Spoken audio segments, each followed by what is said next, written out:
Okay, let's unpack this together.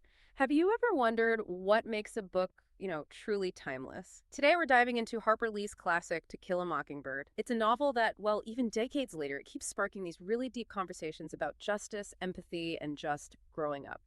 Our deep dive today, our mission really is to understand its enduring power. What are its secrets? Why does it still hit so hard? We've pulled from a detailed exploration of the novel's impact to bring you some of those hidden gems. So, to set the stage a bit, this isn't just any story. It's rooted deep, deep in the American South. First published back in 1960, right? And it throws us into this racially charged town, Macomb, Alabama, during the 1930s. You have to picture that time, the Jim Crow South.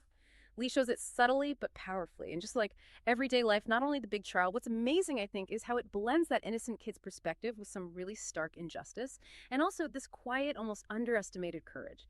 Our journey into Macomb really starts through the eyes of Scout Finch, young Scout. You can almost feel the dust, the Alabama heat, the slow rhythm of the town back then. And then imagine the shakeup when a child's innocent view just smacks right into the harsh realities of prejudice, real injustice.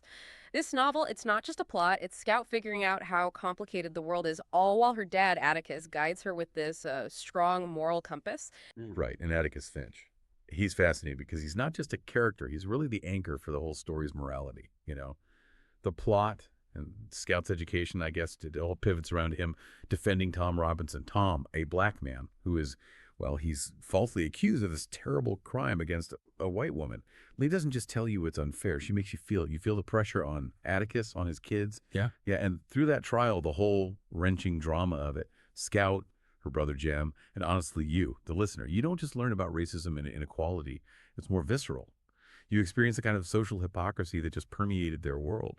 Seeing it through Scout's eyes, that's what really sets the stage for exploring the big themes. And those themes, they echo way beyond the book itself. Absolutely, and those themes are just incredibly powerful. It's why this book is still such a cornerstone, isn't it? Our deep dive identifies like four main ones. Let's start with the most obvious, maybe, racism and injustice. So, looking at the Tom Robinson trial, what specific things does Lee do there that make this theme still feel so potent today? It's more than just it was unfair. Yeah, that's a really good point. It's more than just saying it was unfair. It's how Lee shows how deep it runs. Yeah. How invisible maybe it can be if you're not the one affected. The trial itself, yeah, it highlights these unjust legal and social systems, discrimination based purely on race. It's a stark reminder of systemic problems. But what's really striking is how she frames it. Through Scout's eyes, which are innocent but getting wider, it's not just a lecture. It's this gut-level experience of how prejudice warps everything. Whole communities, even people who think they mean well. It forces us to ask, how do we internalize these things? Maybe without even realizing it. That's why it did. Yeah? Yeah, unfortunately, it still feels incredibly relevant. That's a powerful way to put it. And it's interesting how Lee weaves that heavy social critique with something so universal, like childhood and growing up. That's the second theme. Scout's journey, from playing games to seeing the world's flaws. It's pretty remarkable. It feels so relatable, doesn't it? For anyone who's ever started questioning things, seeing the cracks in the world around them. Exactly. And that leads right into moral courage, another key theme. Atticus Finch. He's more than just someone who does the right thing. He becomes this literary symbol of quiet, unwavering integrity, doing right even when society, maybe even the law itself, is screaming that it's wrong. And crucially, like you said, even when he basically knows he's going to lose. It makes you think about what courage really is. Is it always loud? How does he keep his integrity when facing defeat? What does that teach us about maybe quiet resistance? Yeah, that quiet strength is so compelling. And it connects so well to the next theme, empathy and understanding. I mean, this book gives us one of the most famous lines in literature, right? You never really understand a person until you consider things from his point of view, until you climb into his skin and walk around in it. Just, wow. Oh, definitely. The implications of that quote, They're huge for fostering empathy, for understanding different perspectives. It's fundamental. It resonates way beyond the book. It's a challenge, really, to connect with people before you judge. Think about how Scout learns this, not just with Tom Robinson, but think about Boo Radley by the end. It's about moving past fear, past assumptions, towards something deeper, more human. And these huge themes, they really come alive through these unforgettable characters. You've got Scout, obviously, our bold, curious narrator. Her innocence makes the injustice hit harder. Jem, her older brother. Watching him grapple with these hard truths, losing that innocence, it mirrors how so many of us wake up to the world. And then Atticus, the quiet backbone. His moral compass is like a North Star, not just for his kids, but, well, for generations of us reading it. Right. And even characters like Tom Robinson or the mysterious Boo Radley, Mhm. they might seem on the edges, but they're absolutely central. They challenge our perceptions. They drive home that core message of empathy. So, okay, we've talked themes, characters. What does this all mean for you listening now? Why has this book stuck around? Why does it still get talked about so much, in schools, book clubs, everywhere? Well, there are just so many reasons to read it, or frankly, reread it. First off, the writing itself. Beautiful writing is one aspect. It sounds simple, but it's incredibly profound language.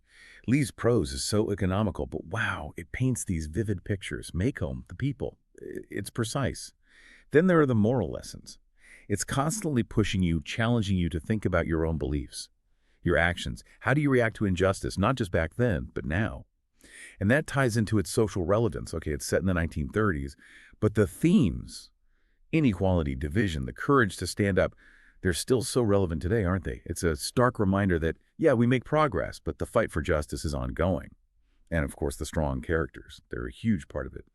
Atticus especially, he's consistently seen as one of literature's great heroes, not just admired, but kind of an archetype for moral leadership. And it's not about big speeches, it's about everyday integrity. It really is incredible how one novel gets such acclaim, such deep cultural roots, and there are some fascinating facts that just highlight how significant it became. Oh, absolutely. Harper Lee won the Pulitzer for it in 1961, Yeah. just a year after publication, which is pretty rare. Then bang, 1962, the film comes out, wins Academy Awards. Gregory Peck is Atticus, iconic, Crikey! just absolutely iconic. Totally. And Atticus Finch himself, people consistently rank him as one of the greatest fictional heroes ever, largely because of those principles, that quiet strength. And if that wasn't enough, think about this.